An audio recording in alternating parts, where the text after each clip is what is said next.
all'alba vincerò. Lo que tiene la ópera es que es un arte universal. Universal significa que habla de emociones que da igual en el tiempo que se representen, da igual en el espacio que se representen, que siempre van a ser las mismas porque son humanas. ¿Existe el buen gusto en la música? O sea, ¿hay músicas que per se son mejores que otras? Tú, para disfrutar una ópera en completo, necesitas tener una serie de conocimientos y una serie de criterios que se desarrollan con el aprendizaje. Tienes que aprender a escuchar una ópera. Se puede aprender a escuchar mejor las óperas. El tema es saber educar la atención. ¿A qué prestas atención en el momento de escuchar la ópera? ¿Estás pensando en, joder, vaya puto aburrimiento? ¿O estás pensando en intentar simplemente escuchar? Esa es otra, que no sabemos escuchar música, ¿eh? O sea que en el siglo XXI la música siempre ha sido como algo de acompañamiento a otras cosas. Es decir, mucha gente se pone una canción de Bad Bunny, la primera vez que la escucha, ¡qué pasada! ¿Por qué alguien iba a querer, si a lo mejor la música es su manera de relajarse y de emocionarse, esforzarse por aprender un contexto, por fijarse en todos estos detalles, por cultivar paciencia? Ese es el punto. O sea, no es quién eres, sino es cómo te enfrentas al mundo. Hola, soy Jorge Verdú y os doy la bienvenida a un nuevo episodio de El Trozo Podcast. En el episodio de hoy vamos a hablar de arte, de cómo el arte se mezcla con la filosofía, con la cultura, con la sociedad e incluso con la espiritualidad. Y no de cualquier arte, sino que vamos a hablar de un arte que en el día de hoy quizá no es el más popular, pero que durante la historia ha tenido mucha relevancia, que es la ópera. Y para ello he invitado a la persona que creo que es ideal para esta labor, que es Joaquín Eandi. Joaquín es comunicador, es tenor y es divulgador de ópera. Estudió Comunicación e Industrias Culturales en la Universidad de Barcelona y Filosofía en la UNED. Además, tiene un canal de ópera que se llama Ping Pang Pong Ópera, donde hace divulgación y explica curiosidades, analiza partes técnicas de la ópera y mucho más, que os invito a que entréis y lo descubráis por vosotros mismos. Y además escribe en la revista ciberpoder.net sobre tecnopolítica y filosofía. Como veis, parece un hombre del Renacimiento, es multidisciplinar y seguro que nos comparte puntos de vista e información muy útil y muy interesante en el episodio de hoy. Pero antes de ir a la entrevista, recuerdo que el patrocinador de este episodio es el Instituto Mindfulness.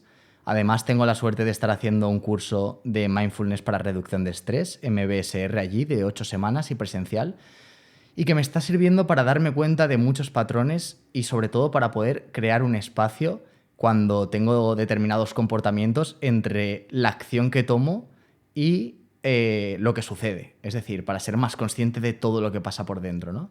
Y me está permitiendo el hecho de hacerlo en grupo, tener una fuente extra de motivación para meditar cada semana y para practicar mucho más.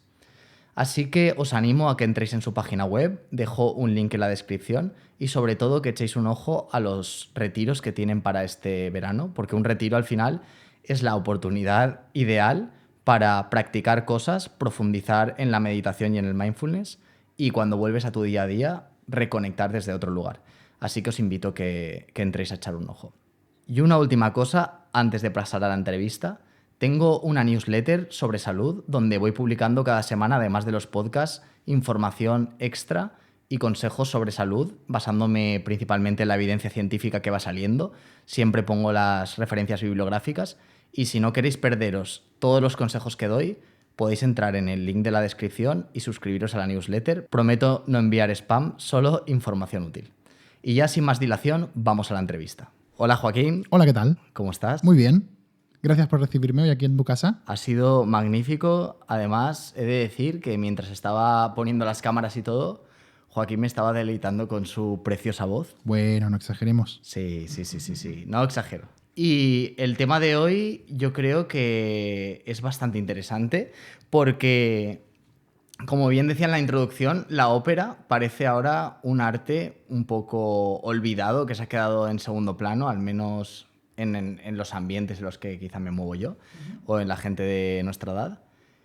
Pero la ópera ha sido muy importante durante muchas épocas históricas y la ópera tiene una fuerza excepcional, al menos para mí. Entonces te quería empezar preguntando cuál fue la primera vez que escuchaste ópera y que notaste que te conmocionó, que te tocó algo profundo. Bueno, yo vengo de una familia, mitad de mi familia es italiana.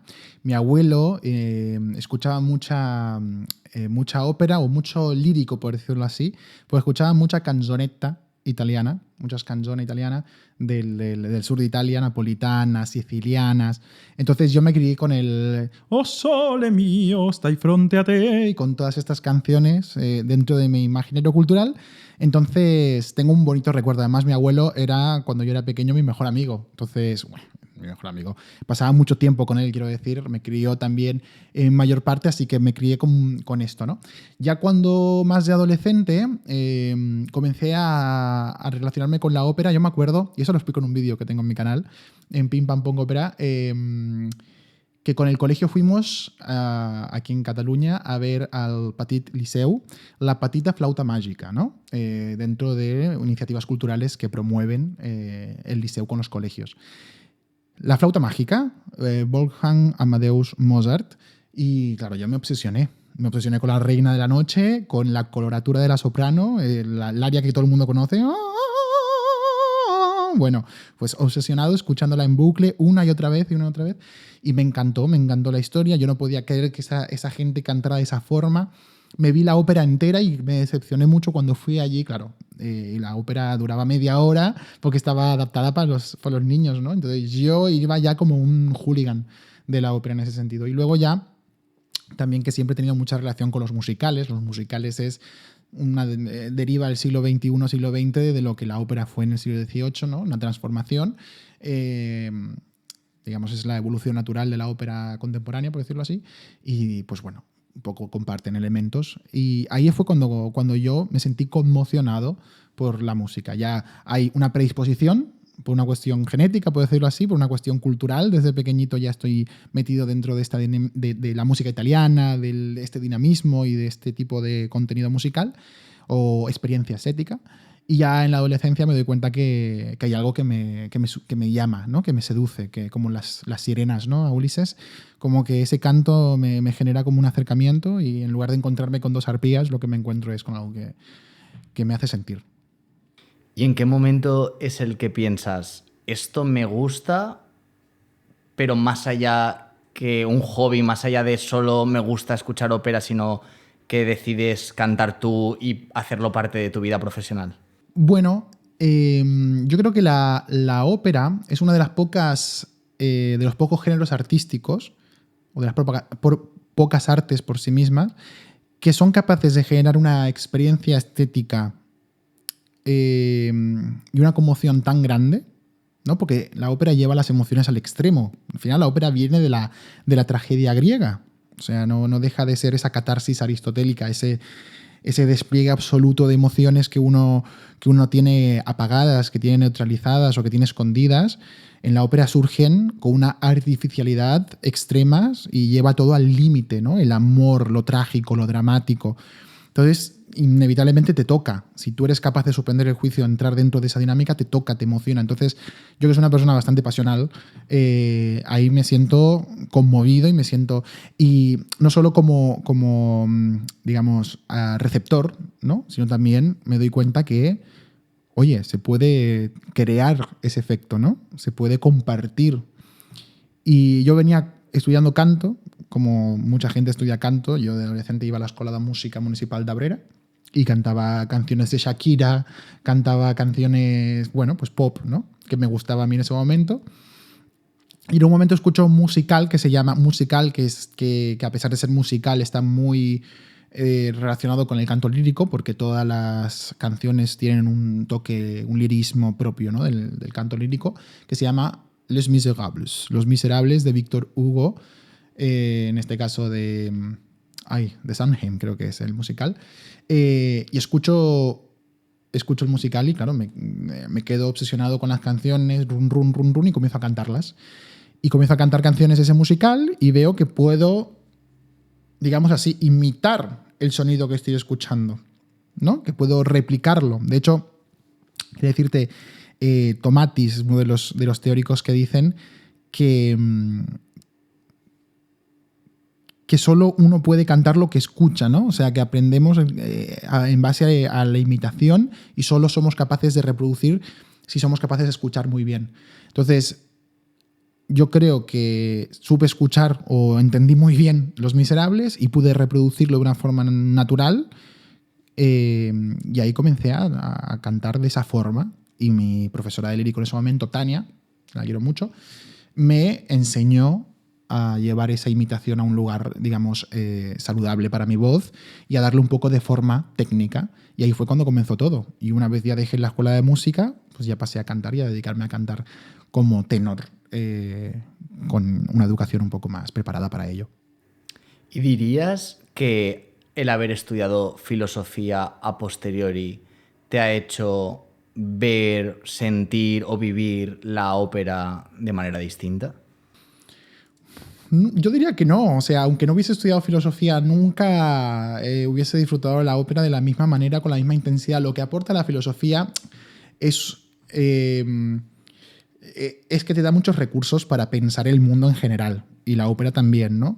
Pero te da muchos recursos para abrirte. Yo soy una persona muy curiosa, no soy extremadamente brillante, de hecho yo soy orgullosamente mediocre, que digo, es una... no sé, no es que tenga autoestima, tengo mucha autoestima y me quiero mucho mismo, pero hay que reconocer las limitaciones de uno y tal. Pero por eso mismo, soy curioso, me gusta un poco aprender de todo y no sé, y saber muchas cosas. Lo que te da la filosofía son marcos de pensamiento, estructuras para interpretar cosas que quedan fuera de lo que de los límites por donde uno se mueve en la vida, ¿no? Nosotros vamos aprendiendo experiencialmente, ¿no? Como capas de sedimentos de experiencia que vivimos desde que somos pequeñitos, nos rodeamos de nuestras familias, de nuestros amigos en el colegio, vivimos experiencias, todo eso nos va dando valores, nos va dando recuerdos, nos van dando aprendizajes, nos va dando contexto vital. De ahí vamos aprendiendo y depende de lo que uno se mueva de esa zona, ¿no? Y de lo que uno hurgue en esos sedimentos, va a ser capaz de descubrir más o menos mundo, porque el mundo es muy complejo, las realidades son muy diferentes, las opiniones son muchas, y las ideas a lo largo de la historia son muchas también. Entonces, hay gente que se queda ahí y que ahí es feliz y ahí le parece bien, y hay gente que siempre está dispuesta a pensarse a uno mismo, a abrirse, ¿no? De esos límites, de esas fronteras, y a explorar mundo y a explorar y a pelearse, ¿no? Con todo, con la vida, con el mundo. Y eso es lo que es la filosofía al final. Es una pregunta constante, una pelea constante con la realidad, con las cosas como son. Darío Stanraver, que es un divulgador filosófico argentino, siempre cita una frase de Richard Rorty, un filósofo norteamericano, que dice: hacer filosofía es racarse donde no pica, ¿no? O sea, es preguntarse en aquellos lugares donde nadie se pregunta, porque se dan por supuestos, ¿no? Entonces, en esos lugares que se dan por supuestos, la realidad, el mundo, las cosas son así porque son así, el sentido común, el sentido como tal, el sentido que es la cultura.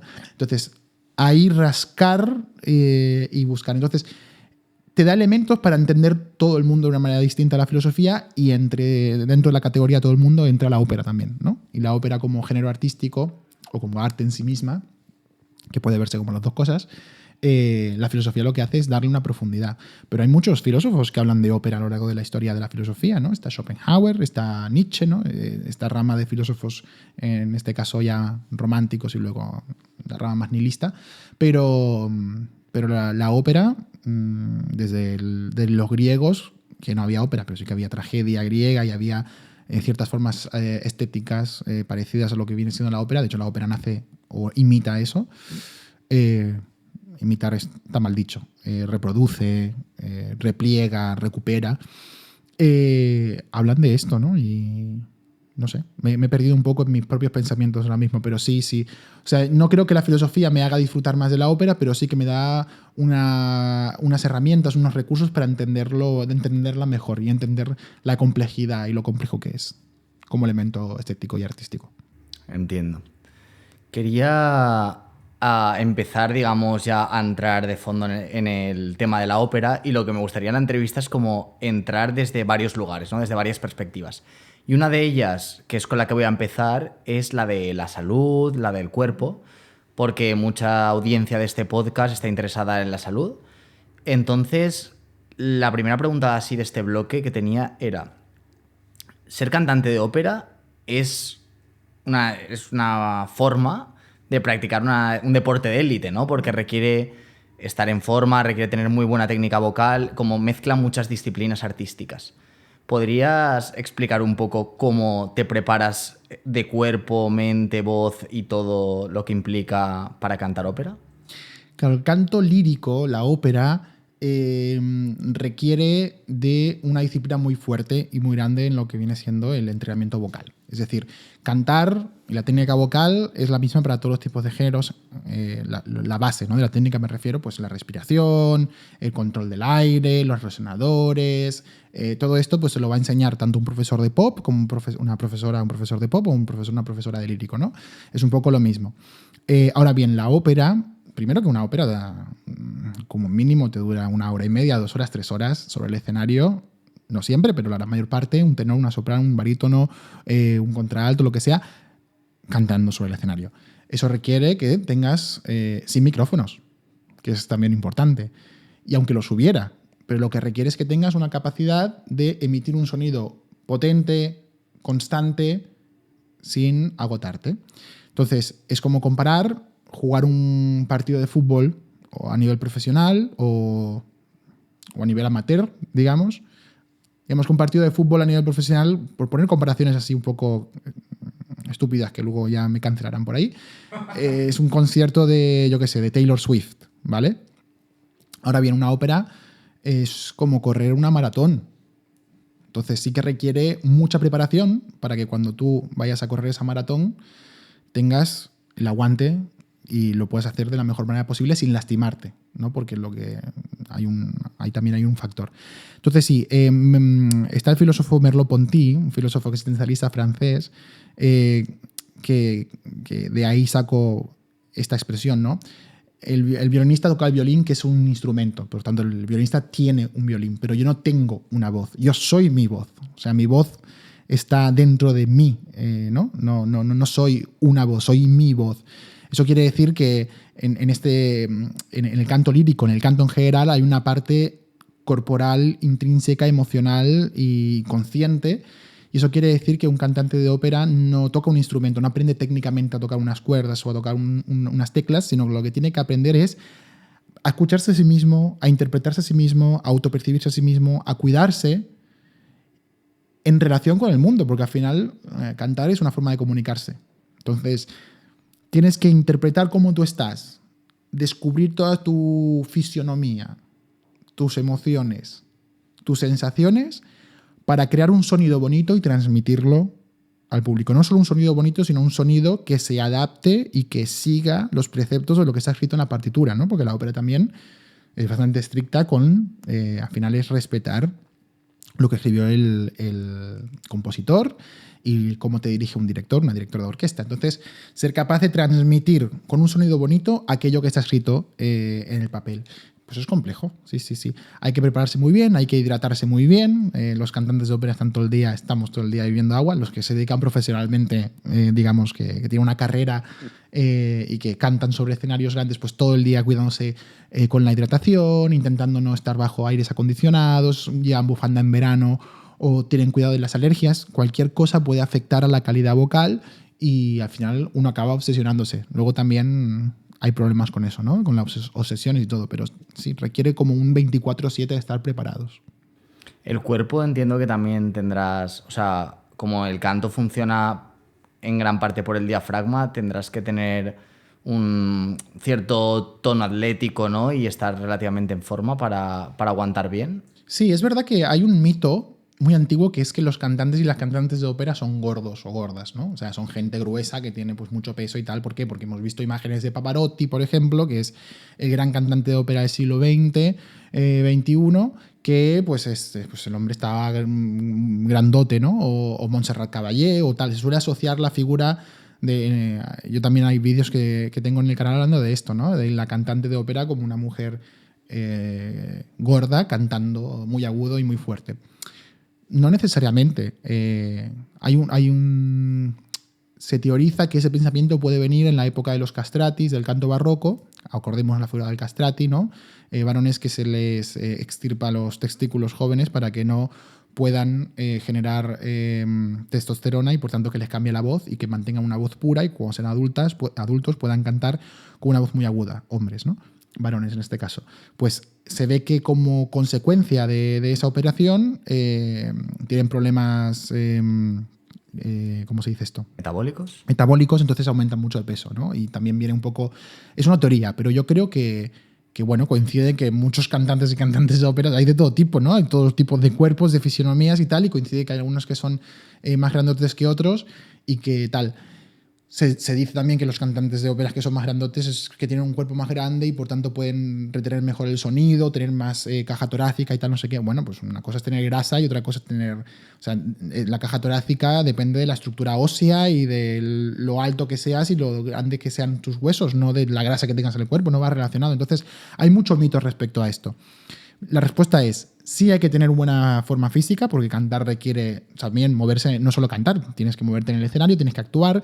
Hoy en día los directores de escena te obligan a tumbarte en el suelo, levantarte, correr, saltar, cantar acostado, colgado de un no sé dónde, o sea que hay una actividad física y por eso los directores y directoras de escena siempre suelen preferir mejor a un cantante que esté más o menos en forma a otro que le cueste más hacer todas esas piruetas. Pero vamos, tampoco hace falta que seas, no sé, que te mates en el gimnasio. Luego también hay técnicas de canto que ponen más énfasis en el estado físico que otras, ¿no? La escuela rusa de canto, por ejemplo, son un poco más estructurados con que el canto es muy físico y por tanto requiere de un estado físico determinado, ¿no? Y tal. Hay clases de Montserrat Caballé donde enseña a sus alumnas a tumbarse al suelo con un peso, con una pesa aquí sobre la parte baja del abdomen para controlar el diafragma y el apoyo, ¿no? Y respirar y subir y bajar y tal. Bueno, hay muchas escuelas y teorías, no digo que sea correcto, que sea incorrecto, porque yo pienso que cada cuerpo y cada persona es un mundo y le va a funcionar mejor una cosa que otra. Luego está la escuela norteamericana de canto, que tiene una filosofía completamente distinta, que es que el canto es más emocional y entonces hay que imaginarse y es todo mucho más visual y mucho más espiritual, por decirlo así y tal, y la parte física pues la dejan un poco más aparcada al lado. Depende mucho de dónde chupes y de dónde aprendas, vas a tener más una tendencia a otra, pero yo creo que determina estar en un buen estado físico, porque además hay que respirar, hay que controlar mucha respiración, hay que estar haciendo actividad física constantemente y poder cantar, pero no es lo más importante.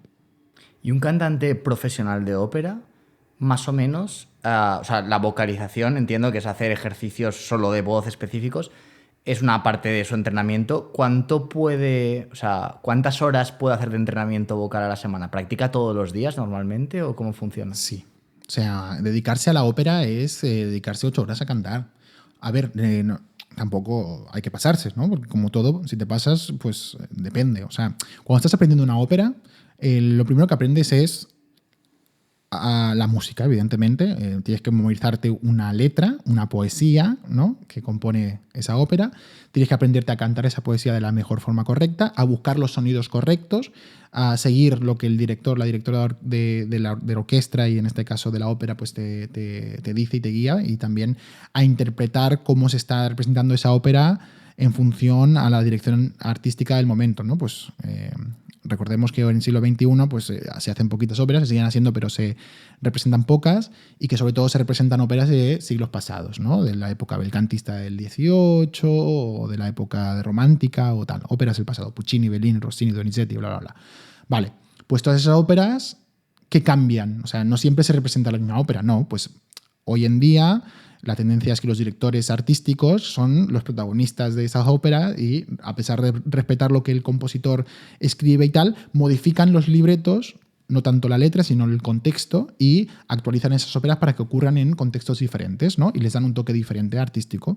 Entonces, eso también requiere una conexión distinta con el contexto. Eso quiere decir que aprenderse una ópera requiere de muchos pasos que no siempre solo es cantar, que es interpretar dónde el director artístico quiere que esté sucediendo esto y, por tanto, si debo interpretar esto de una forma o de otra. Interpretar significa darle vida al personaje, no solo a través de tus gestos y de tus movimientos y de todo, sino también a través de tu voz. Porque a lo mejor el papel pone una cosa, lo que escribe el compositor en el siglo XVIII pone una cosa, pero luego lo que se representa pone otra. Entonces, no en el papel musical, sino en el contexto de donde sucede la ópera. Entonces ahí tienes que adaptarlo, ¿no? A tu manera. Y también siguiendo las directrices del director o directora de la ópera en ese momento que se interpreta.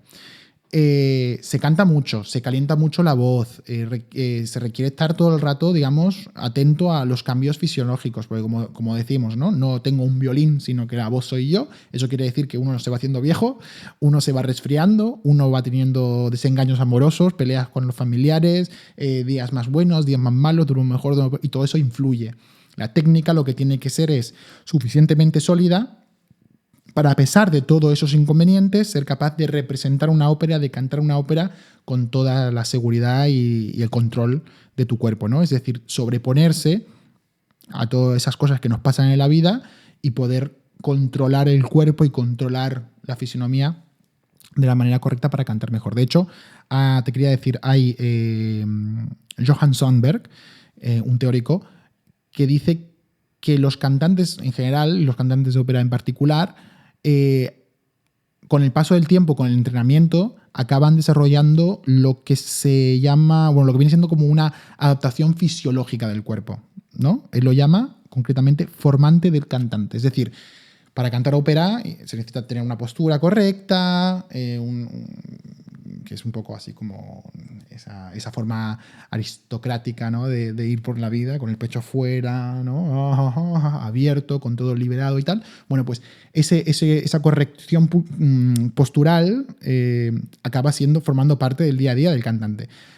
Tú cuando hablas con cualquier cantante de ópera, yo no, porque no canto tanto tan seguido, pero cuando hablas con alguien que se dedica profesionalmente 8 horas a esto, verás que ya te habla con la voz impostada, con esa voz que ya suena así, como impostada. Y dices, joder, pedazo de voz que tiene este tío. Ha nacido así. No ha nacido así. Es que como canta, coloca e imposta la voz constantemente, pues ya tiene esa voz colocada así de forma natural. O sea, ha logrado que su cuerpo, que su fisonomía se adapte a la forma de su profesión, en este caso, que es el canto, ¿no? Entonces, no se trata de cantar 8 horas, el canto, para responderte más acotadamente, cantar una ópera requiere de muchas cosas, aprender un idioma también, ¿no? Porque acordémonos que la ópera está en alemán, está en francés, en italiano, en ruso, hay muchos idiomas, en español, la zarzuela también. Y por tanto hay que aprender a cantar con la dicción correcta porque tiene que entenderse todo, a pesar de que estás impostando la voz, generando una artificiosidad en tu voz que se va a transmitir al público, que tiene que entender lo que dices, ¿no? A pesar de que haya traducciones y lo que sea. Entonces, son muchas cosas, no solo cantar, pero sí, sobre todo cantar, hacer técnica vocal, ejercicios de calentamiento, de coloratura, de todo lo que vienen siendo las dinámicas del canto, de pasar de un forte a un piano, de los crescendo, de los diminuendo, ¿no? de interpretación, o sea, es un pack completo.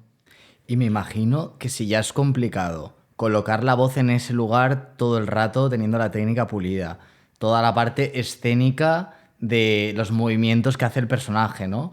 Memorizar las pautas con la orquesta. Si ya es complicado todo eso, yo me imagino, además sumarle el plano emocional, porque muchas veces yo veo a cantantes que están haciendo técnicamente todo muy bien, pero hay uno que tiene algo, ¿no? que dices, ¡buah! Me llega mucho más al fondo del alma.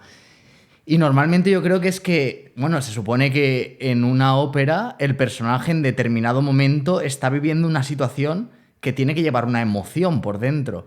Y que esté realmente en la emoción que toca que está viviendo su personaje y pueda cantar desde ahí, supongo que será ya la cosa que hace que te llegue al alma, ¿no? ¿Cómo es esta parte de trabajar la emoción del personaje desde la ópera? Mira, eso es lo más difícil. O sea, como dije antes, cantar es comunicar. Y comunicar una emoción, una idea en un momento determinado. Y eso es lo más complicado. Hay, para los más puristas, y para que se conozca también, hay una gran, ¿cómo decirlo?, debate histórico en la ópera entre dos grandes divas que coincidieron en espacio y tiempo, que son María Callas, la gran María Callas, la diva María Callas por antonomasia, y Renata Tebaldi, una soprano que tienen filosofías distintas de acercarse al canto. María Callas se decía de ella que, a pesar de no ser técnicamente perfecta, es decir, que adaptara incluso por encima de lo que está escrito en el papel, en la partitura, o no afinara completamente una nota, hacía un uso, o sea, transmitía una emoción tan grande modificando esas cositas, pues a lo mejor la nota era un sí, pero ya te hacía, pues digamos, un la sostenido, o sea, no llegaba a ser un sí, o te lo modificaba un poquito y tal, que un purista decía, guau, no está haciendo tal y como está escrito. No, pero claro, el personaje está en un momento que está enfermo, que tiene una, no sé, lo que sea, ¿no? Una enfermedad respiratoria y te está haciendo un pianísimo. Entonces está expresando el que no puedo cantar. O sea, ¿cómo va a cantar si tiene una enfermedad respiratoria, ¿no? Pues está haciendo esa nota de esa forma determinada que casi parece un grito, que no es ni canto, que es emitir un sonido gutural o algo por el estilo.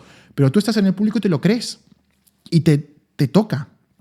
En cambio, Renata Tebaldi era más fría en ese sentido y era una máquina a la hora de ejecutar lo que pone en la partitura y te lo hace todo perfecto, con todas las dinámicas perfectas y tal. Transmite, también transmite. Y hay gente que le transmite más eso que no lo de la Callas, que le parece a lo mejor histriónico o exagerado. Yo soy del team Callas en este caso. Las dos me encantan, pero a mí me emociona la voz de María Callas. Una voz muy particular y una forma de cantar muy particular. ¿Cómo se entrena esa parte emocional? Al final es interpretar, es el teatro. Recordemos que la ópera es un compuesto, una síntesis de muchas artes diferentes, de poesía, el texto, de drama, el teatro, de visual, porque al final la escenografía y toda esta parte viene siendo lo visual, y de la dramaturgia del gesto también, ¿no? Y de la música, evidentemente. Es un compuesto de muchas artes diferentes. La interpretación es cantar para darle sentido, para darle forma a una emoción. Eso se da en el encuentro entre la música, el sonido de orquesta, entre todo el contexto visual, la escenografía y la historia que está contando y las referencias que hace y lo que toque luego, y luego evidentemente la ejecución de la cantante, del cantante que es en ese momento interpretando un aria, un dueto, un cuarteto, una cabaleta, lo que sea, un recitativo, y que tenga que dirigir ese mensaje hacia el público. Y eso depende mucho también del estado de ánimo de uno y del entrenamiento que uno haya hecho para transmitir esa emoción. Es mucho, o sea, no sé si decir esto suena un poco polémico, pero yo creo que es mucho más difícil darle forma a una emoción desde el canto, aunque parezca contraproducente, o sea, perdón, contraproducente no, aunque parezca que no es así, es mucho más difícil darle forma a la emoción desde el canto que desde la interpretación teatral. Es decir, un actor que no canta tiene que parecer enfadado, tiene que parecer contento, tiene que parecer triste, lo que sea, bueno, pues ahí están las técnicas dramaturgias de la gestualidad, de las caras, de transmitir con las palabras el tono cuando reitas un texto, no sé, los gestos, los golpes, lo que sea. En cambio, con el canto es la música la que determina también cuáles van a ser las condiciones para que tú seas capaz de transmitir una emoción. Pues hay un ostinato en un momento, hay un crescendo, un forte, un pianísimo, un cambio de dinámica, un ritmo que es muy rápido, un ritmo que es más lento, la línea melódica tiene muchos saltos o utiliza notas muy rápidas hacia arriba y de repente hacia abajo. Eso con la combinación con las palabras y la dicción determina mucho el tipo de emoción que se va a transmitir. El papel del cantante en esa composición es pequeño, es decir, ya te viene el 80% del trabajo hecho. Pero si no haces ese 20% de trabajo bien, la cagas. Porque ese 20% es imprescindible, que es emitir un sonido bello y que se adapte al contexto de lo necesario. Es decir, que seas capaz de acabar de completar esa emoción que vas a transmitir, porque va a ser el que transmita la emoción. También depende del momento operístico, pues en el bel canto es más importante, porque es más importante la melodía, y la melodía la canta el tenor, la soprano, el barítono, la mezzo del momento. En cambio ya en el romanticismo o incluso con Wagner y en la época de los nacionalismos de ópera, pues la melodía y el cantante queda más empastado dentro de todo, de la armonía y de lo que suena, ¿no? Entonces tiene un papel menos relevante, no digo que no sea, digo que menos a la hora de transmitir esa emoción. Pero se aprende como se aprende el teatro. Es darle forma a una emoción a través de lo estético. Y en este caso lo estético es el canto. En el caso del teatro, pues es la gestualidad, la dicción. Bueno. Claro, la diferencia que veo yo es que, como tú bien decías, siento que en la ópera estás un poco más encorsetado Porque en el teatro, por ejemplo, si hay un salto entre hacer una obra de teatro más naturalista que se acerque más a nuestro tiempo o a nuestro físico, a nuestra manera de hablar, ya es más fácil emocionarse que si nos ponemos a hacer Shakespeare, por ejemplo, que el vocabulario que se utiliza, las poses y todo está más alejado de nosotros, nos cuesta más emocionarnos, ¿no? Por lo tanto, me imagino que en la ópera, que estamos representando personajes de otra época, vestidos de maneras que no son las que solemos ir vestidos, y además esta cosa tan técnica del canto operístico, que no es como de normal tú te emocionarías, digamos, en tu día a día, hace aún más complicado llegar a la emoción desde todas estas, digamos, todos estos elementos que tienes que mantener técnicos. Pero, o sea, has dicho una cosa que me ha dejado un poco pensando, que en este debate que has comentado de estas dos, de María Callas, ¿quién era la otra? Renata Tebaldi. Vale. Renata Tebaldi. Renata Tebaldi. ¿Qué es más importante? Digamos que tú, cuando eres cantante de ópera, según lo que he entendido, tú eres un vehículo para explicar una historia que ha escrito el compositor, ¿no? ¿Qué es más importante? ¿Hacer a la perfección cada nota de la manera que él la escribió? ¿O sacrificar un poco de eso para que la emoción del personaje llegue más, ¿no? Lo veo como un buen debate. Aquí hay, bueno, es un debate que hay pues, dos opiniones enfrentadas, ¿no? Antes de eso quería decirte que no creas que sea más... O sea, decías, en la ópera se representan gente vestidas de épocas antiguas y tal. No tiene por qué. O sea, las óperas... Lo que tiene la ópera es que es un arte universal. Universal significa que habla de emociones que da igual en el tiempo que se representen, da igual en el espacio que se representen, que siempre van a ser las mismas porque son humanas. Es el amor extremo que se siente en cualquier época, en cualquier vida, en cualquier contexto cultural. Es la muerte, es la tragedia, son los celos, es la ira, la rabia. Son emociones universales que en cualquier cultura, en cualquier contexto, todos los seres humanos, por el hecho de ser humano, conectan, sienten, entienden, empatizan, interpretan. Entonces, ser capaz de darle forma a un sentimiento universal es más complicado que pues explicar una historia que pasa por diferentes fases o que expresa diferentes emociones, lo que sea. Obviamente, nosotros vamos a una ópera de teatro de nuestra época, con personajes que tienen problemas de nuestra época, y podemos sentirnos más o menos identificados con su situación o con la historia. Pero cuando vas a ver una ópera, no tienes que sentirte identificado con una historia o con una sucesión de hechos, ¿no? Tienes que conectar con una emoción universal. Es decir, a lo mejor tú nunca te has enamorado hasta la locura de alguien, pero tú sabes empatizar con alguien que se ha enamorado hasta la locura de alguien y que expresa con un canto y con unas determinadas maneras esa emoción. Y te llega no por lo que dice ni por cómo lo dice, te llega por un encuentro estético entre tu predisposición a sentir esa música y lo que esa música, ese objeto artístico, emite en ese momento. O sea, es una emergencia, es un encuentro entre esos dos estados, ¿no? O sea, para mí es importante decir eso. La música, o sea, la ópera es capaz de emocionar más que, desde mi punto de vista, claro, cualquier otro género musical. Y eso es lo que defiende Wagner, eso es lo que defiende Schopenhauer, cuando hablan de la obra de arte total, ¿no? El cenit del arte en ese sentido, porque es capaz de compilar, es capaz de recoger todo lo bueno de un conjunto de artes para expresar emociones universales, que también se expresan en el teatro, que también se expresan en la música clásica, que también se expresan en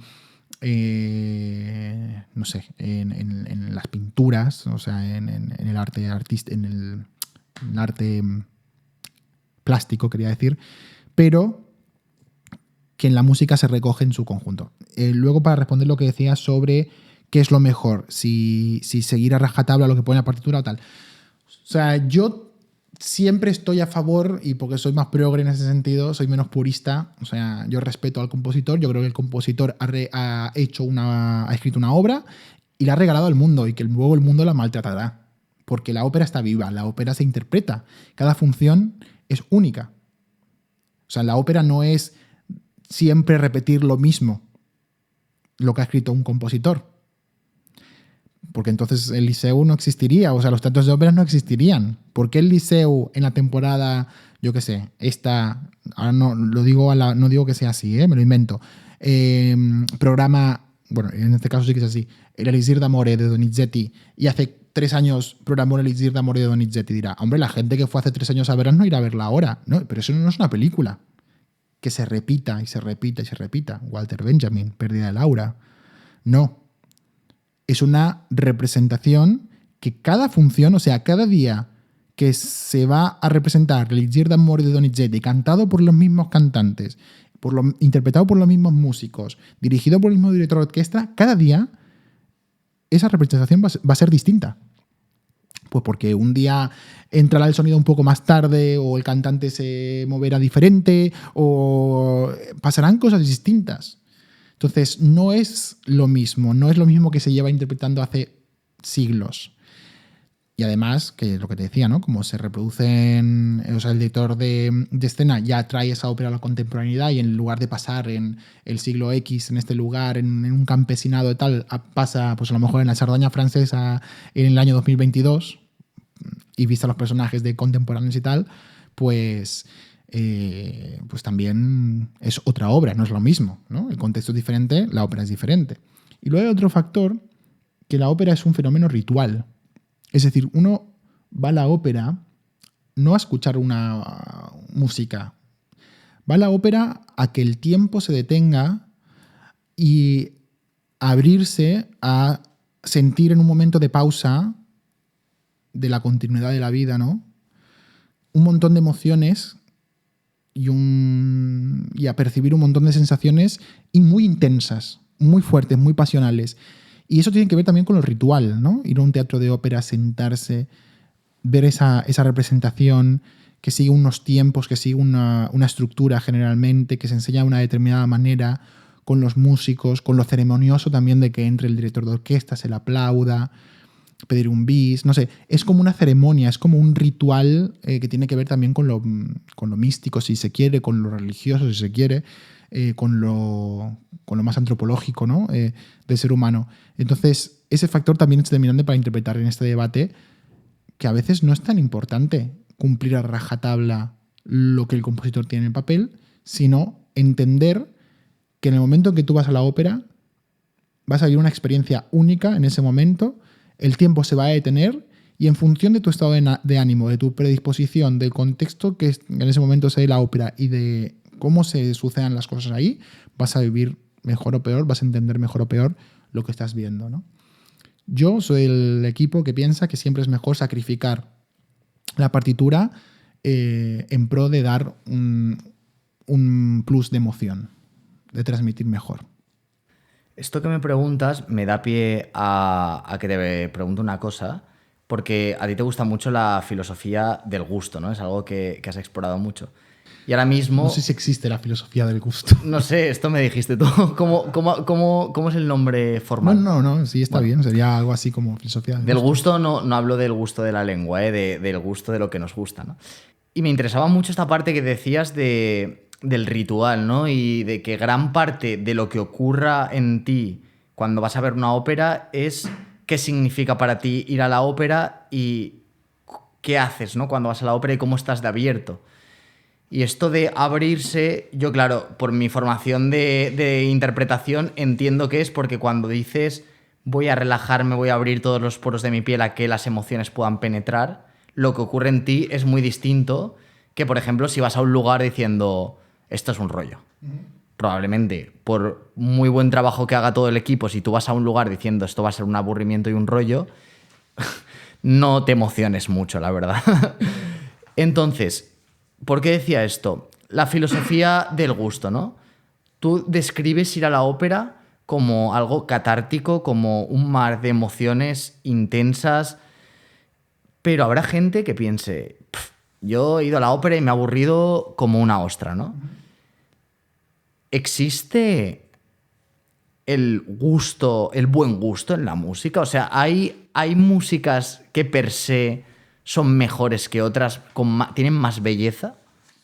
Mira, para responder a esta pregunta, creo que antes habría que preguntarse qué es el gusto. O sea, yo cuando dices, ¿te gusta la filosofía del gusto? O sea, yo comencé a estudiar filosofía hace unos años, siempre me ha gustado leer filosofía a lo largo de mi desarrollo académico, y luego pues dije, oye, me voy a animar también por un buen amigo que además tenemos en común, que me alentó a estudiar con él filosofía. Dije, venga, vamos allá. Me obsesioné mucho con la fenomenología, que es una rama de la filosofía, una corriente filosófica que parte de unas premisas concretas para entender y de una metodología concreta para entender el mundo. Y comencé a preguntarme, sobre todo por una cuestión personal, mías y mis rollos, ¿no? Porque también tiene que ver con lo que tú me preguntabas al principio. Me preguntabas, oye, ¿por qué te gusta la ópera a ti? Y yo te decía, bueno, porque mi abuelo...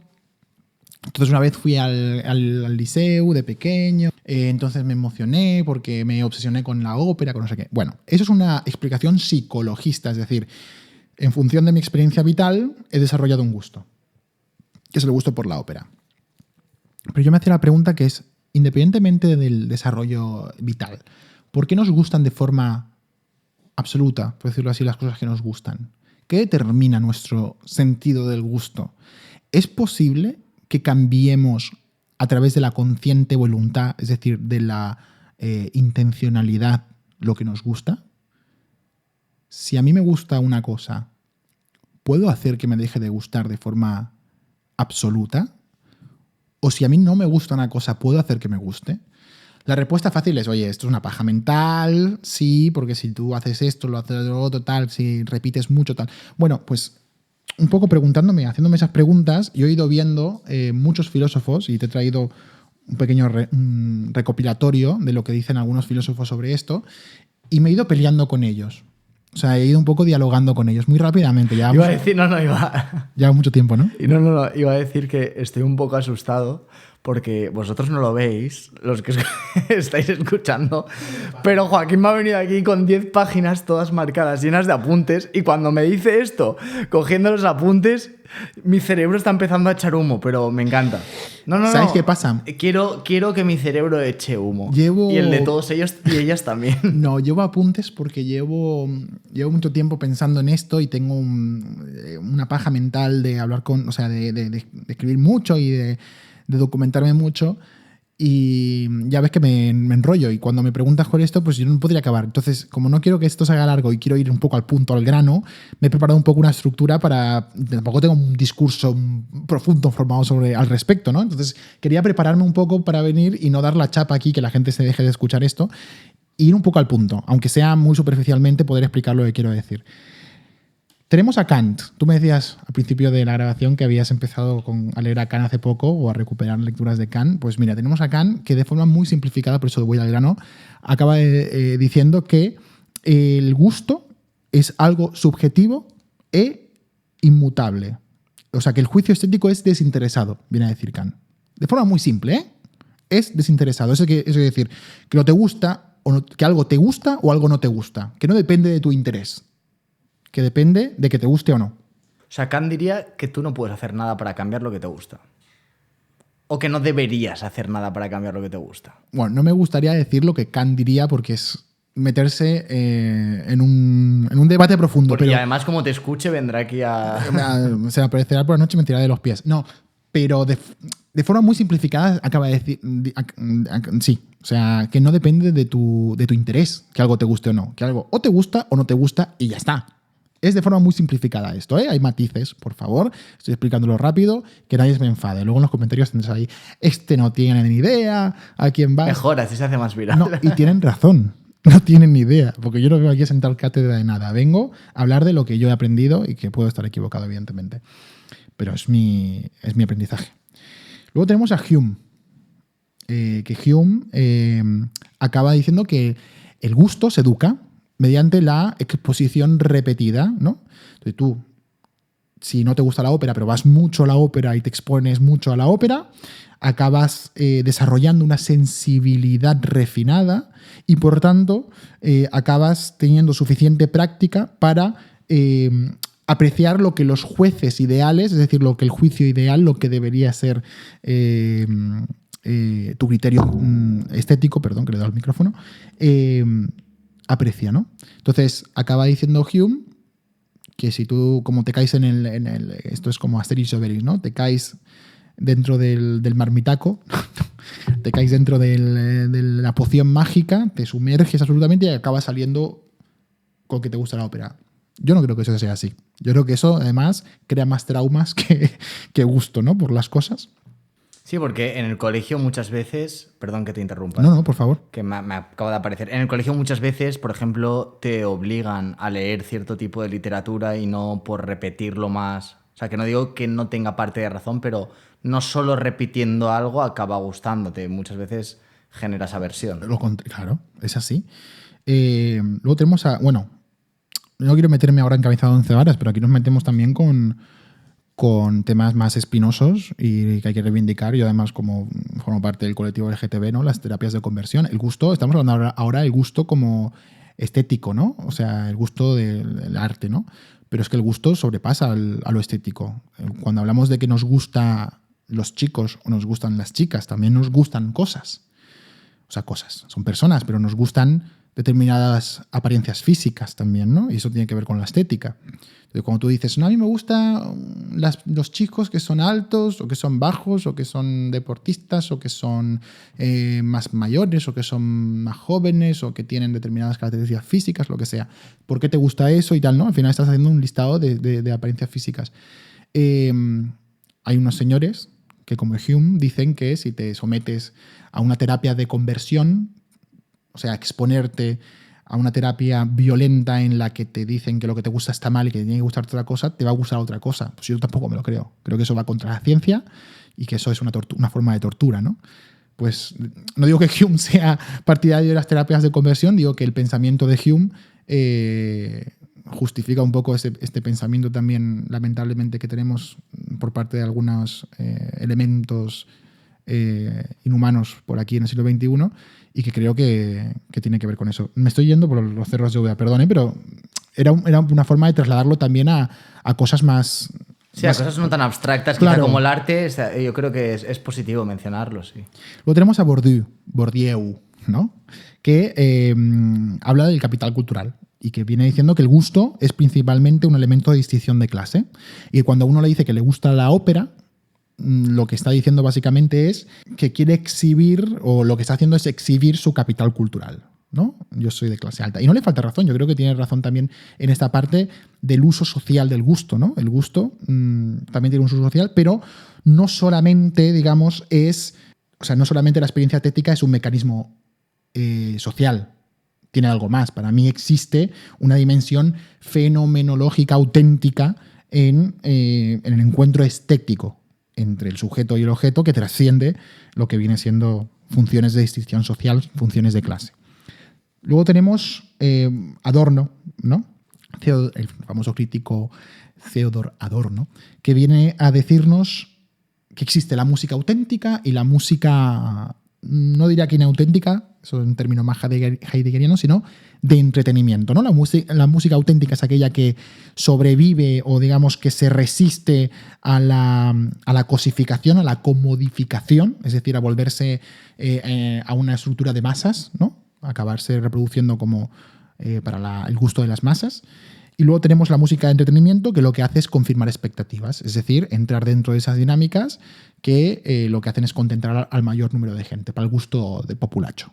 ¿Y quién definiría las pautas o lo que ha de cumplir una música, los criterios, claro, perdón, para estar dentro de cada una de estas? Bueno, él lo hace, de hecho, y lo distingue por géneros musicales en su época, ¿no? Theodor Adorno, aparte de filósofo, de periodista, de escritor, bueno, de muchas cosas, periodista, cronista y tal, era crítico artístico en general, de todo, pero sobre todo también de música.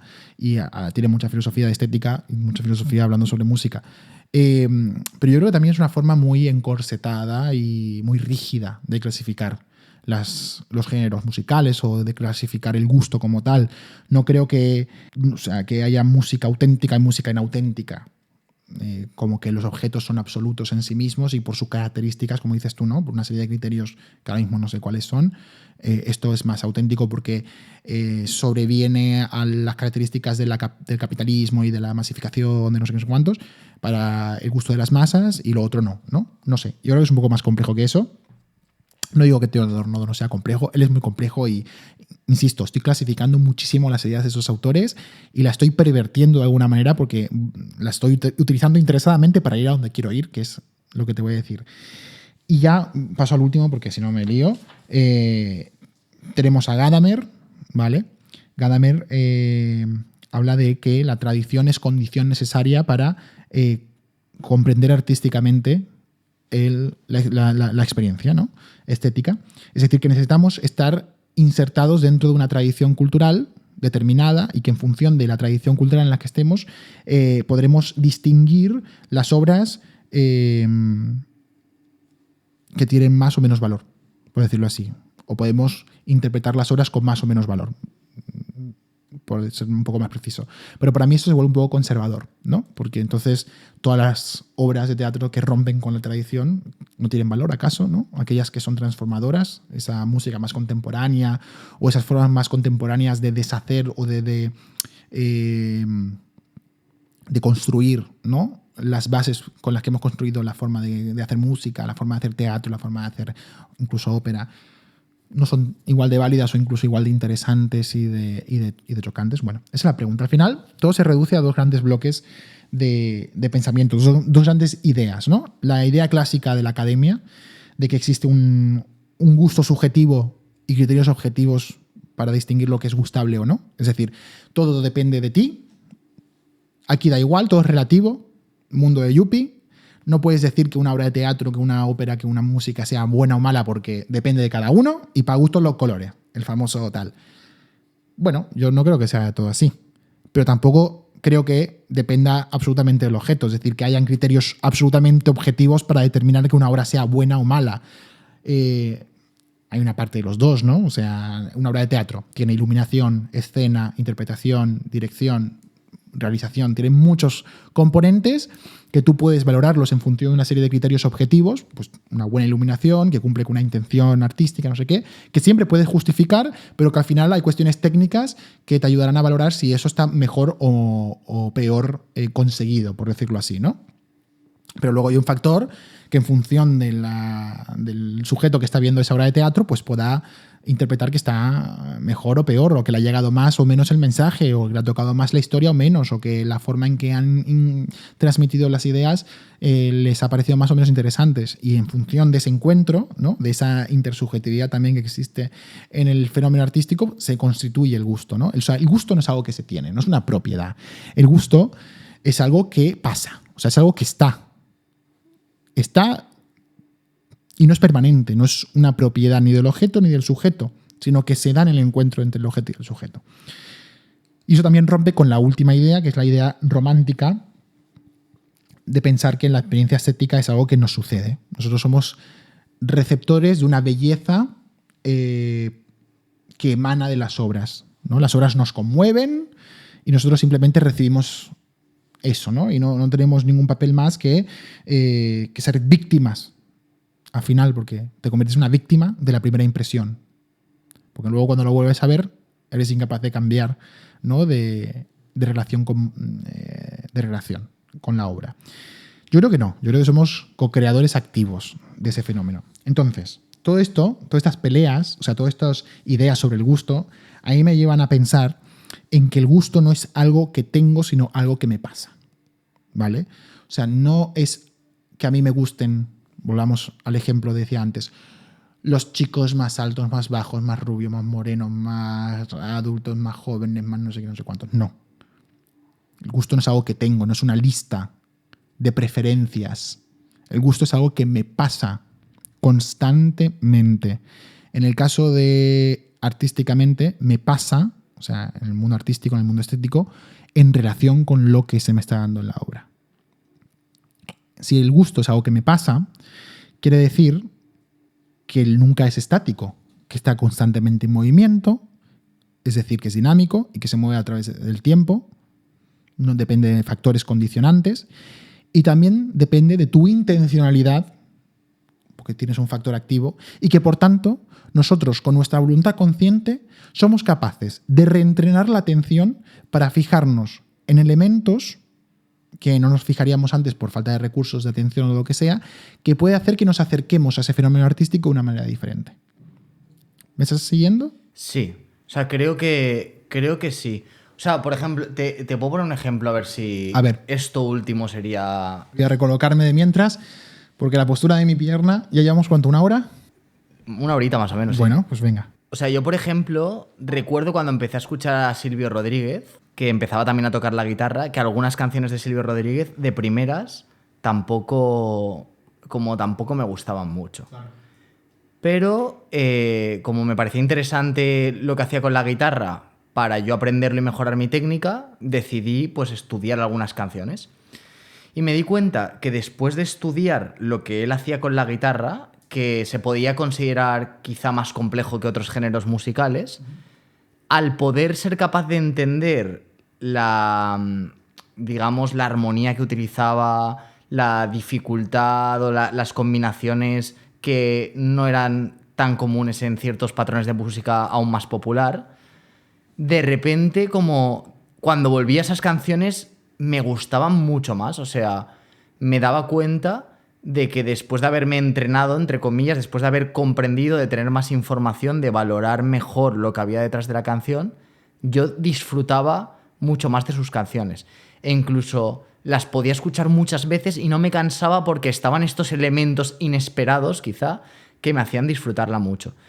Mientras que otros estilos musicales, por ejemplo, el canto del loco, pues cuando era adolescente, a lo mejor una canción salía, la escuchaba la primera vez y decía, ¡wow! ¡Qué temazo! ¡Zapatillas! Tal. Pero es un temazo, ¿eh? Es un temazo, pero verdad que yo ahora me la pondría y me traería buenos recuerdos, pero no la escucharía 2 veces seguidas. Claro. O sea, la segunda vez ya estaría como... O sea, como que es tan simple que ya me habría cansado, ¿no?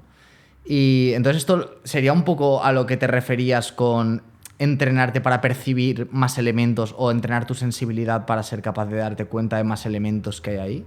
Claro, es una forma fácil de... O sea, es esto, ¿no? No exactamente, pero sí es esto. Este es el punto, ¿no? No es tanto una cuestión de entrenar. Entrenar los recursos. O sea, recursos se tienen o no se tienen. Tú para disfrutar una ópera en completo necesitas tener conocimientos. Una serie de conocimientos, una serie de criterios que se desarrollan con el aprendizaje. Tienes que aprender a escuchar una ópera. Se puede aprender a escuchar mejor las óperas, ¿vale? Eso no quiere decir que si tú vas sin saber nada de ópera no la puedas disfrutar. A tu manera la disfrutarás y sentirás emociones.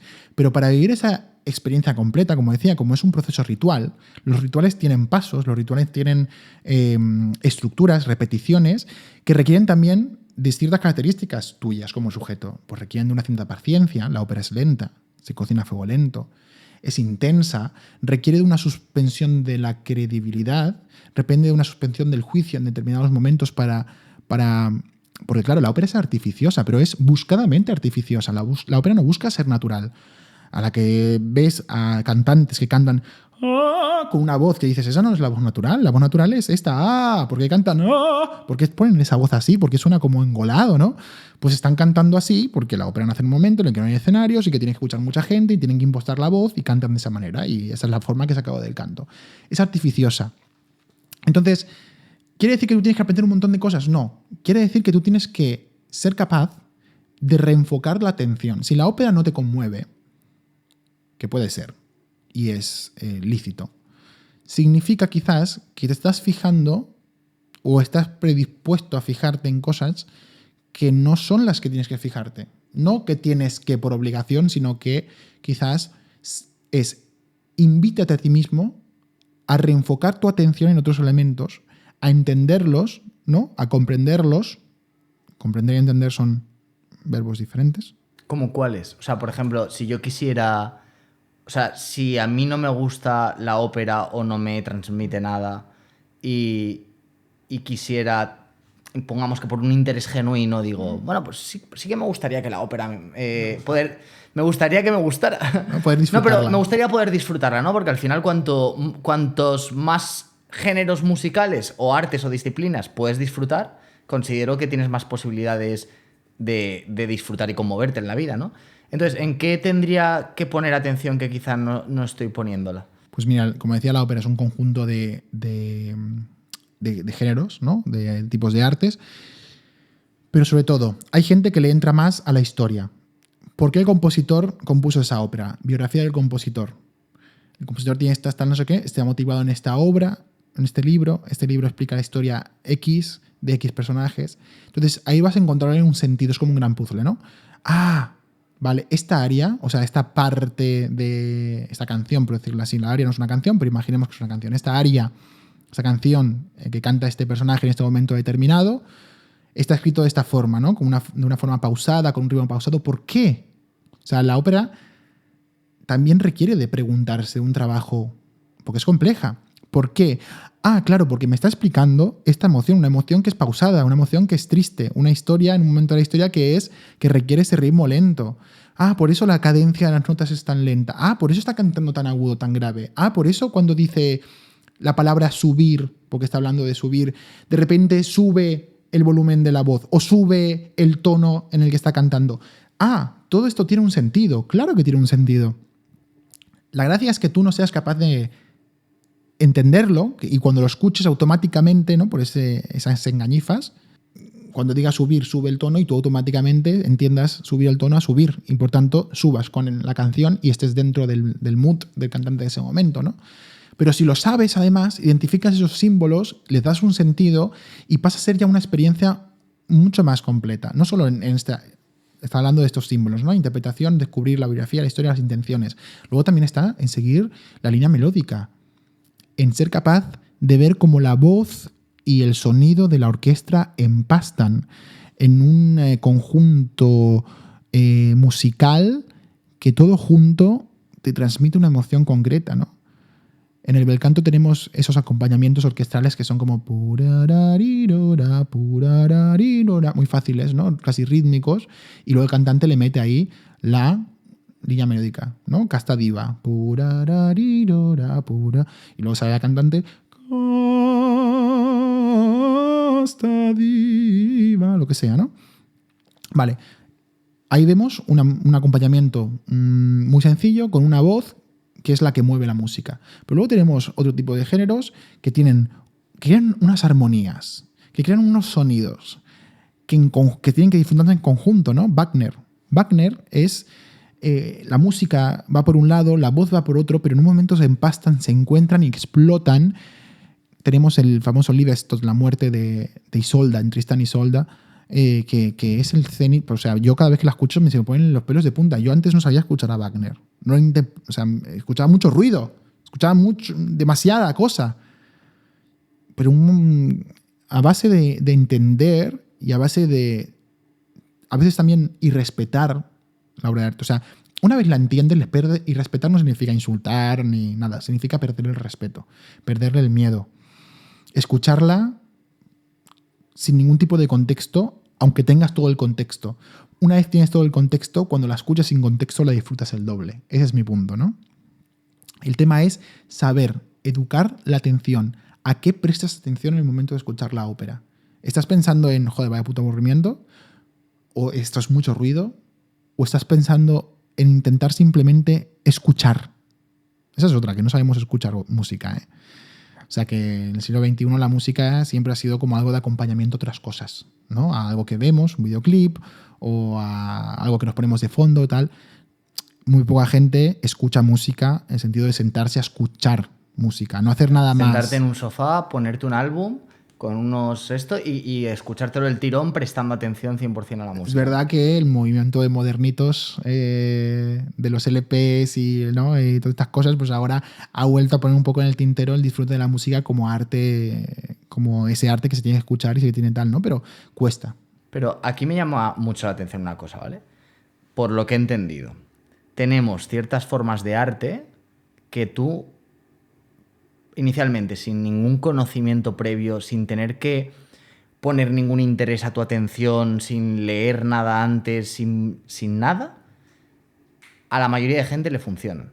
Es decir, mucha gente se pone una canción de Bad Bunny, la primera vez que la escucha, ¡qué pasada! Me ha hecho sentir cosas, me mola. Hola, mañana, café. Ya está. O sea, estoy Ya está, absolutamente... ¿no? Bueno. Pedazo temón, claro. ¿Vale? Y tú estás diciendo, bueno, existen otras formas de arte que no voy a entrar en el por qué, porque claro, esto a lo mejor no sé si llegaríamos a algún lugar y podría ser complicado, pero bueno, otras formas de arte, como podría ser la ópera, quizá para un gran sector de la población, de primeras, pueden ser más aburridas por una serie de características que tiene que tener la población, ¿no? Pues si cada vez la población tiene menos capacidad de concentración, atención, paciencia, le va a costar más como el gusto por estas cosas que requieren de estas características. Entonces, no entraré en el por qué, porque creo que puede ser complicado definir por qué existe arte que requiere de esto y arte que no. Y quizás muy abstracto, pero la cuestión es, ¿a dónde iba? Porque te iba a preguntar, ¿por qué crees que a la gente de hoy en día le cuesta más conectar a los jóvenes con la ópera? Pero más o menos me has dado parte de la respuesta, ahora te dejaré que me la acabes de dar del todo, ¿no? Pero mi pregunta sería, ¿por qué alguien iba a querer... Si a lo mejor la música es su manera de relajarse y de emocionarse, esforzarse por aprender un contexto, por fijarse en todos estos detalles, por cultivar paciencia, si se ponen a Bad Bunny y se la pasan yupi? Mira, aquí el tema está en no cargar de responsabilidad moral lo que la gente decide hacer. O sea, yo no quiero meterme... Suena perogrullada, ¿no? Uno pregunta, es que esto, apocalípticos contra integrados, cultura de masas, Ortega y Gasset, podemos hablar de un montón de cosas que ya están muy manidas y que ya están muy sabidas sobre todo esto que me estás preguntando, y puedo repetirlas, pero no tendrán ningún tipo de sentido porque la gente que nos oiga lo puede buscar, y esto se ha repetido 1000 veces, ¿no?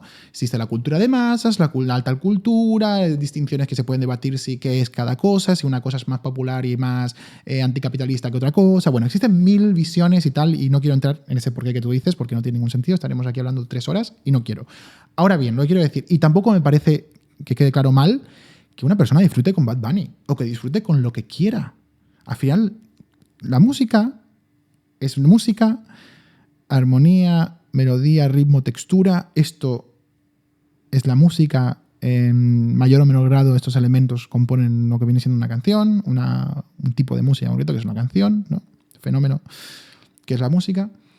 Y tú puedes interpretarlo más, te puede gustar menos el reggaetón, el trap, lo que sea. Lo puedes conectar más con esto, puedes entenderlo más o menos.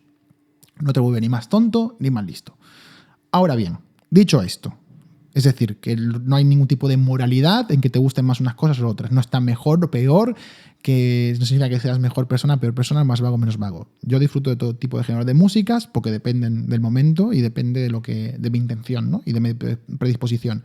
Si estoy muy profundo y muy analítico y necesito una cosa muy emocional, no me voy a poner Bad Bunny porque no tiene sentido, ¿no? En ciertas predisposiciones de estado de ánimo vas a escuchar unos géneros u otros. Ahora bien, decía, vamos a los libros, literatura. Es complejo leer Rayuela de Cortázar. Es un tocho que requiere de muchas ganas, porque tú cada día te levantas, trabajas 8 horas, estás hasta los cojones, llegas a tu casa o en el trayecto entre el metro y el trabajo, tren, lo que sea, pues aprovechas para sacarte un libro y leer a Rayuela después de haberte peleado con tu jefe o dejándote el lomo en el trabajo tal, pues a lo mejor se te hace un mundo y prefieres coger un libro de anagrama, ningún problema con el libro de anagrama, pero a lo mejor un poco más ligerito, de menos páginas, ya, 100 paginitas, pues que hablan de una historia costumbrista, de una chica o de un chico que se enamora y se pelean y vive emociones muy fuertes y ya está, ¿no? Y con eso basta. Pero te estás perdiendo a Cortázar y a Rayuela. Es tu decisión no leer. No te va a convertir ni en mejor ni en peor persona. Mi pregunta sería, o sea, yo a dónde voy es, ¿qué se está perdiendo la gente por no escuchar ópera, por no leer a Cortázar? ¿Qué se está perdiendo? Te voy a dejar la respuesta que te va a hacer circular el podcast y te va a poner contento. Te decía, me preguntabas al principio de este podcast, ¿tú crees que la filosofía te hace disfrutar más de la ópera? Yo te dije, no creo, porque la filosofía no que me haga disfrutar más, sino que te ayuda a interpretarlo mejor. Porque la filosofía lo que hace es abrirte mundos, abrirte a esa burbuja que tú estás, esa burbuja de experiencias, de limitaciones, de conocimientos, de valores, de todo, pues te hace abrirlos y explorar otras formas de vida, otras formas de pensamiento, otras formas de relaciones, otra forma de todo. Y estar dispuesto a vivirlas y más abierto, más empático.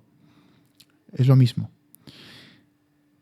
No te pierdes nada con una ensalada. Esto es una canción de los Simpsons, ¿no? No, no conquistas no nada. No conquistas nada con una ensalada, perdón. No te pierdes nada por ir a Cortázar. Lo que pierdes es al no intentar o al no querer intentar entender a Cortázar y disfrutarlo. Cortázar, por decir cualquier nombre, ¿eh? Borges. Es complejo.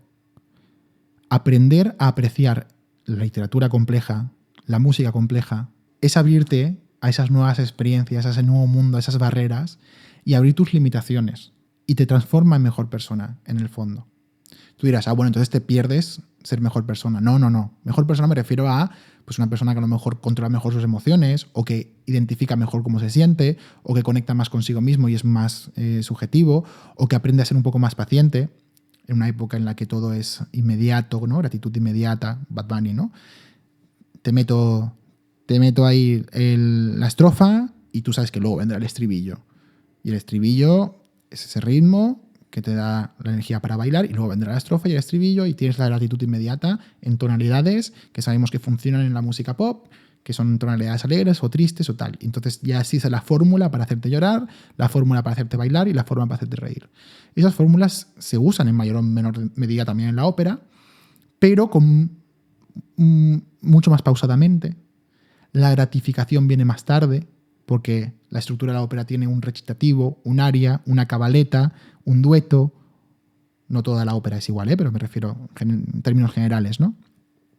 En Wagner hay otras estructuras, pero también hay estructuras, hay leitmotivs, hay una repetición de sonidos que aparecen en un momento y te generan una emoción. Pues eso requiere de tener unos elementos que epocalmente, o sea, en la contemporaneidad, carecen, ¿no? O brillan por su ausencia. Pero aprender a apreciar eso te convierte en una persona capaz de vivir más mundo, de abrazar, ¿no? Y de ser un poco más empático. Yo creo que nos pelearíamos menos, seríamos menos fundamentalistas hoy en día, que todo es blanco-negro, que no puedes llevarte bien, que eres o facha o progre, que eres no sé qué, ¿no? O sea, todo es extremos y llevado al extremo todo, y las redes sociales y lo inmediato y todo hace que todo esto se multiplique. Yo creo que justamente aprender o querer entender a Rayuela, a leer a Cortázar y tal, te convierte en una mejor persona. Entonces, estás diciendo que tu gusto musical, de lo que eres capaz de disfrutar artísticamente, habla de quién eres, de qué tipo de persona eres. Sí, pero no estoy diciendo que porque no te guste la ópera o porque no te guste Cortázar y que no disfrutes ese tipo de arte te convierta en peor persona. Ojo. Sí, lo sé. Pero que probablemente que una seas persona... mejor persona aprendiendo esta cosa no significa que seas mala persona por no te guste esto, ¿eh? No pensemos binariamente. Es más complejo. No iba por ahí. O sea, por supuesto, puede haber, y yo creo que puede haber una persona muy ignorante en cuanto a cultura, que no haya leído mucho, no haya escuchado ópera nunca, y que sea una buena persona, feliz, pero, o sea, lo que implicabas un poco es que probablemente una persona que sea capaz de cultivar estos elementos que te hacen ser capaz de leer a Borges, a Cortázar, de escuchar ópera, probablemente tenga una complejidad intelectual y emocional que le genere como al menos espacios nuevos para poder comprender la realidad y actuar de manera distinta que una persona que no ha abierto estas posibilidades, ¿no? Dentro o sea, para mí tiene que ver con estar conectado con los universales. O sea, ¿existen artes mejores que otras? No. Ni sí ni no, te diría. Es más complejo que eso. Lo que existen... O sea, para mí una obra de arte que trasciende en el tiempo es una obra de arte que consigue tener una coherencia interna entre sus elementos, ¿vale? Es decir, que todos esos elementos son capaces de construir algo que por sí solo tiene un significado. En la ópera, pues que todos esos elementos que hablábamos, línea musical, armonía, ritmo, tal, sean capaces entre sí de crear algo que tenga un significado, conjunto con la historia que cuentan, ¿no? Es un hecho que hay óperas que han pasado a la historia y otras que no. Óperas han compuesto muchísimas. Y hoy en día, popularmente, conocemos O se representan, las más representadas son 20, 30 óperas. Y existen muchas. Iba a decir millones, no sé si millones. No quería exagerar, pero muchas óperas. Y solo 20 o 30 o 40 son las más interpretadas del mundo. Entonces, ¿por qué? Porque esas han sido capaces de trascender porque han logrado esa coherencia interna, han logrado universalizar esas emociones. Entonces, en la medida en que somos capaces de estar conectados con esos universales y no conformarnos con pequeños fragmentos, esos universales, que son pues esas canciones a lo mejor más preparadas para momentos concretos o para emociones concretas o para acompañarte en tu vida de trabajador de 8 horas, insisto, en el que tal, ¿no? Es una forma también de rebelarse contra la vida capitalista y es una forma también de conectarse con las experiencias más humanas. Ese es mi punto. ¿Qué me has preguntado? Me he ido un poco. Sí. Eres una persona que puedes disfrutar de Cortázar, que puedes disfrutar de la ópera, si esto habla de qué tipo de persona eres y qué hay detrás de ti, de tu capacidad para comprender el mundo, etc. Sí. Si te gusta Cortázar significa que, o sea, tus gustos determinas quién eres. No. Tus gustos, insisto, es algo que te pasa en un momento determinado. No siempre te va a gustar lo mismo. O sea, pobre de mí, que a lo largo de toda mi vida siempre me gustarán las mismas cosas. Espero que no, vamos, si no me volvería a lo que no quiero volverme. Que eso pasa también, ¿eh? Hay gente que se vuelve purista o maniática y que luego no sale de sus cosas, ¿no? Envejecer también tiene esos peligros. Pero yo creo que a lo largo de la vida te vas cambiando de gusto en función también de eso, de lo que te pasa, porque el gusto es algo que te pasa, no es algo que tienes, no es tu propiedad, no es un atributo, sino es algo que ocurre en tu relación con los objetos. Eso quiere decir que nunca eres la misma persona y que por tanto los gustos no determinan la persona que tú eres. Ahora bien, aprender a que te gusten cosas complejas y aprender a disfrutar de arte que es un poco más complejo y que requiere de una predisposición, te ayuda a abrirte al mundo, o sea, a explorar gustos y experiencias artísticas diferentes que te abren a sensaciones distintas. Se me va bien la pierna. A sensaciones distintas. Ese es el punto. O sea, no es quién eres, sino es cómo te enfrentas al mundo.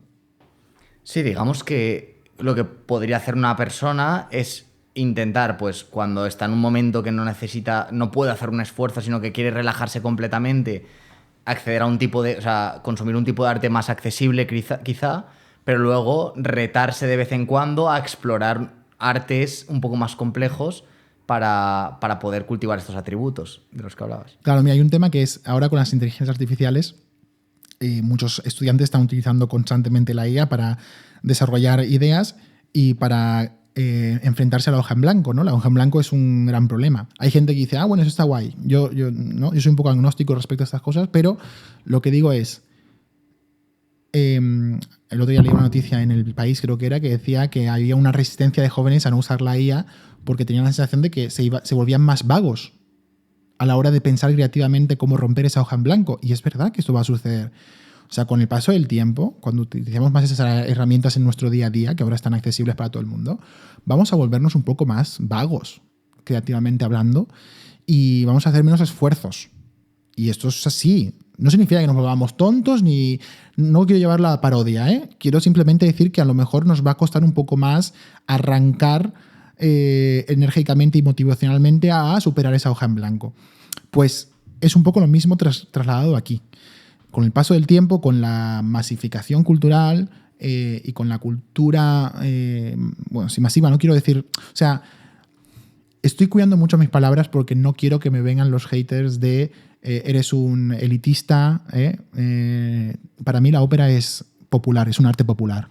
La ópera a lo largo de la historia se ha desarrollado como arte social. Ha nacido como un arte elitista y esto es un hecho, pero se ha convertido en un arte social porque la hemos convertido en un arte social. Y para mí, hoy en día, en la sociedad contemporánea actual, es un acto de resistencia consumir, entender y aprender a valorar este tipo de arte más complejo, y es un arte de resistencia capitalista, más que reivindicar el arte masivo o la cultura masiva. Que no significa que la cultura masiva sea mala, ni tenga elementos privativos, ni nada de eso. Significa que nos conformamos. Nos conformamos con tener fórmulas cerradas y a no hacer ningún tipo de esfuerzo. Y que el esfuerzo para comprender lo más complejo nos abre la mente. La filosofía, en general, no es simple, es compleja per se. Requiere pensar, requiere preguntarse, requiere curiosidad, requiere sorpresa, requiere conmocionarse. Todo eso, en nuestro día a día, tal y como estamos construidos como sociedad, lo solemos velar, o sea, lo solemos esconder, apaciguar. ¿Por qué? Pues porque o bien nos dicen cómo tenemos que sentirnos a través de TikTok, Instagram, Reels, medios de comunicación, demás, lo que sea, con mensajes fáciles, sencillos, con ese marketing de las ideas claras, fáciles, tal, y por tanto nos estamos volviendo un poco más vagos y a sentir todo mucho más dicotómicamente, todo mucho más de un extremo u otro. Y no somos capaces de apreciar esos pasos intermedios. Y por eso es o todo o nada, y por eso es o contigo o sin ti, o por eso todo el rato es iba a decir o monogamia o bala, ¿no? Todo el rato es... Pero, que también tiene que ver con eso, pero todo el rato es como, todo es tan simple y esas son estructuras tan simples que es como, oye, el mundo es complejo, abracemos también la complejidad, esforcémonos por entender más cosas porque es la única forma de transformar el mundo, entendiéndolo en su complejidad, siendo capaces de asumir. Y eso requiere un esfuerzo. Pero ¿qué pasa? Que estamos anestesiados porque vivimos en un mundo que esto también es verdad y hay que decirlo. Que nos quiere atontados, nos quieren, pues eso, ¿no? Separados, individuales, peleados entre nosotros, ocupados en el tiempo para dárselo a otra persona para ganar mucho dinero. O sea, vivimos en un mundo y en un sistema que nos obliga a ser átomos. Pero fíjate, ¿cuánto cuesta ahora mismo una entrada para ir al Liceo a ver una ópera?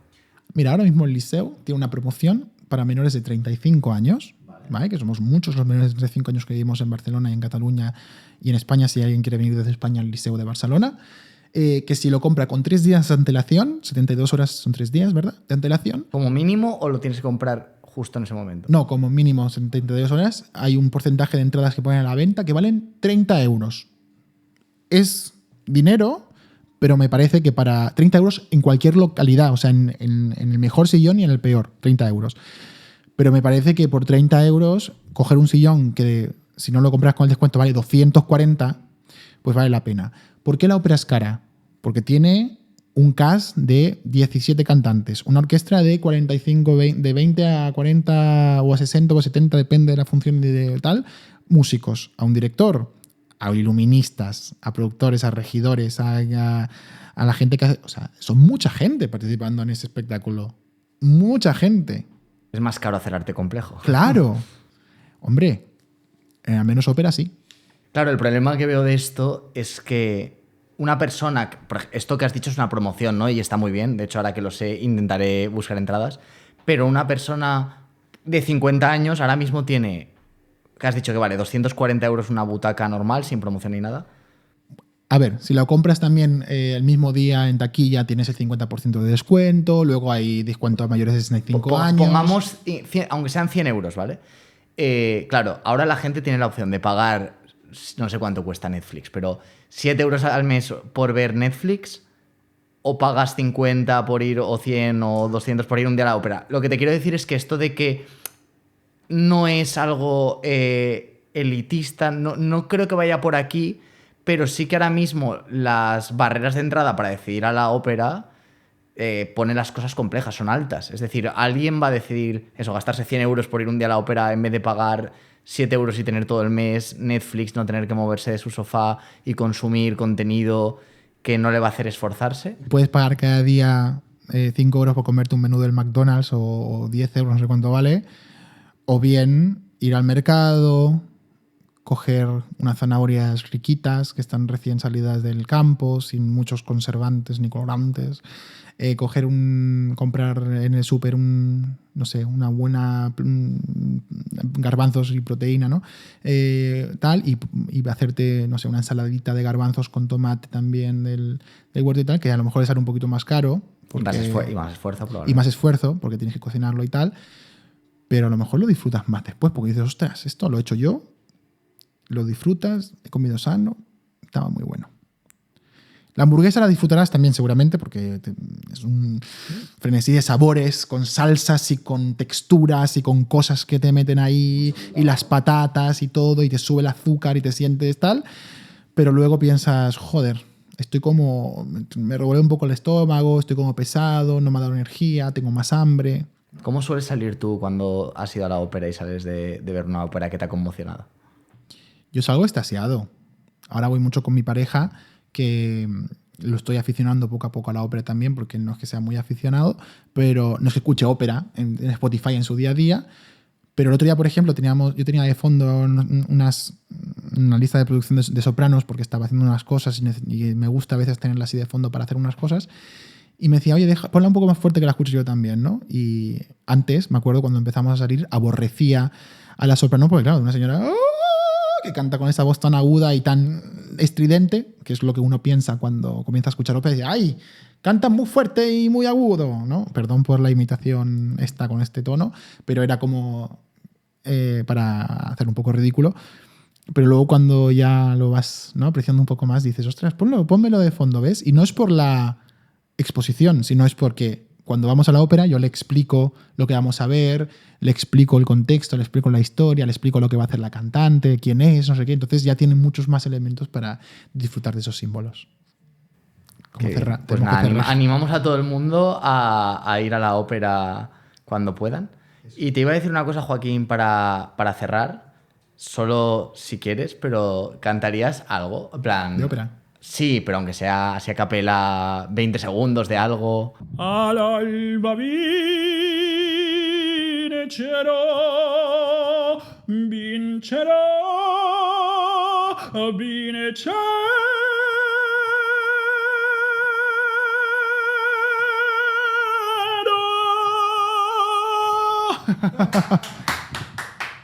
Ale, a ver cómo suena esto después por aquí.